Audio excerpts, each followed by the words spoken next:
একটি ফুটুয়া কাটবো।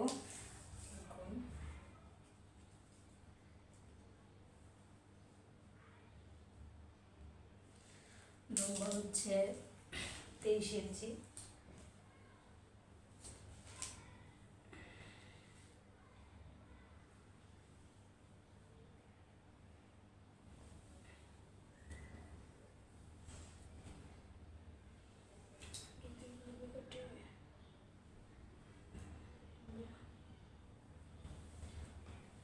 লম্বা হচ্ছে 23 ইঞ্চি। আমি অনেকটি ফুটুয়া কাটতেছি স্কার্টের সাথে। 23 ইঞ্চিটা একটু আরও কমাতে হবে।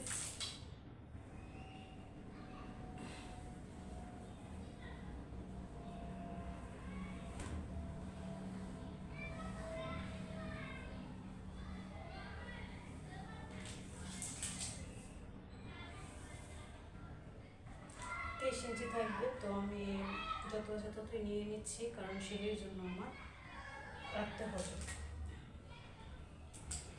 তো এখানে আমি মাপ দিয়ে নিয়ে নিলাম, নিচ্ছি।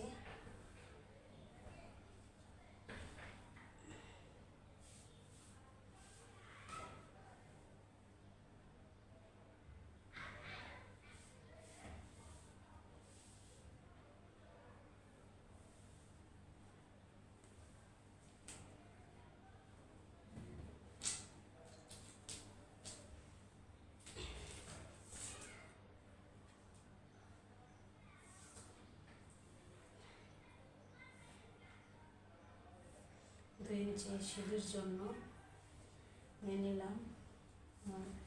বডি হচ্ছে 38 দিয়েছে। আচ্ছা, তো এদিকে গলার জন্য নিয়ে নিচ্ছি 6, এদিকে নিয়ে নিব হচ্ছে 2.25,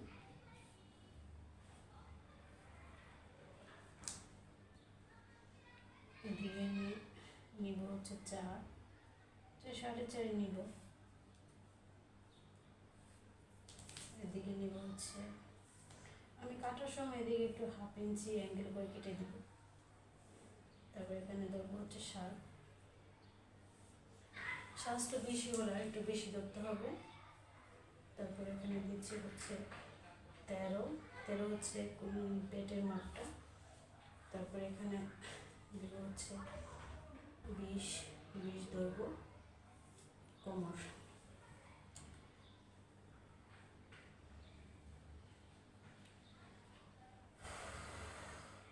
তো এখান থেকে একটু 2 ইঞ্চি একটু নেব হচ্ছে হাতা কাটিংয়ের জন্য। তবে এখান থেকে নিচ্ছি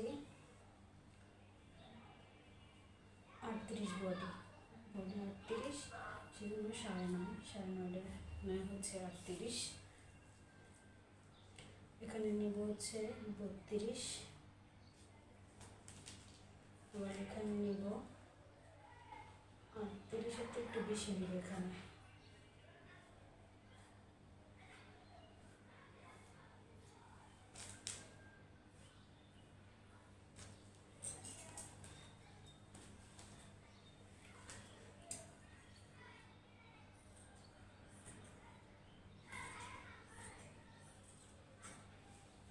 হাফ ইঞ্চি করে এগুলো কেটেছে।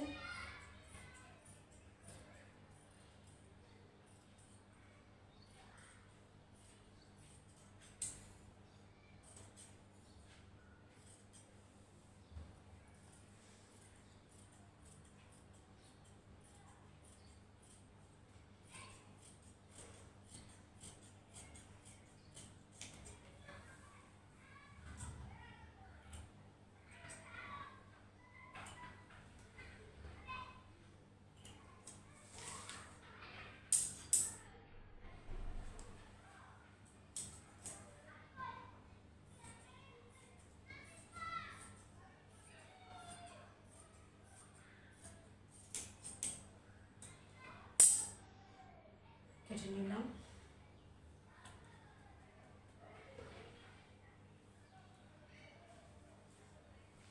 তো গলাটা আমি পরে কাটবো, যখন সেলাই করবো তখন কাটবো। এই আমার বডি কাটা হয়ে গেছে। এখন আমি কাটবো হচ্ছে হাতা।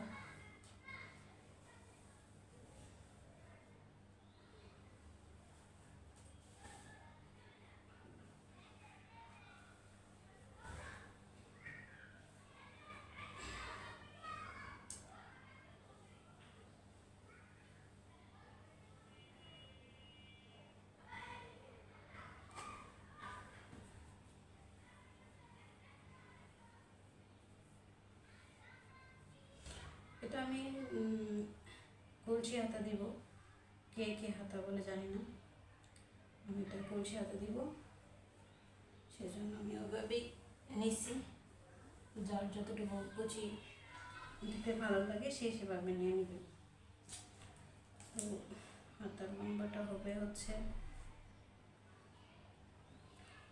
হাতার লম্বাটা হবে 6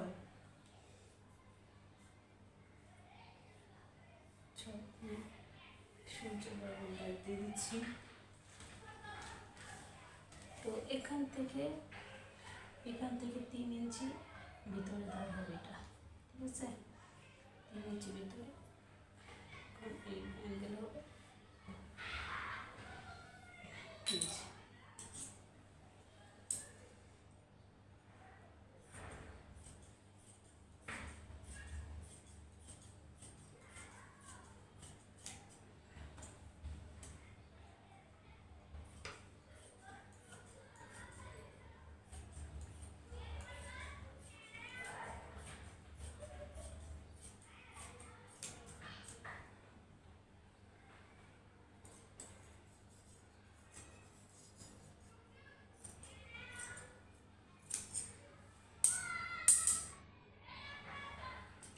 এই সোজা ওইখানে বরাবর আমি একটা কেচকাটা দিয়ে নিচ্ছি, এখানে দিয়ে দিচ্ছি যাতে আমার কুচি দিতে সুবিধা হয়। এগুলো মোটামুটি আমার একটা কাটা শেষ।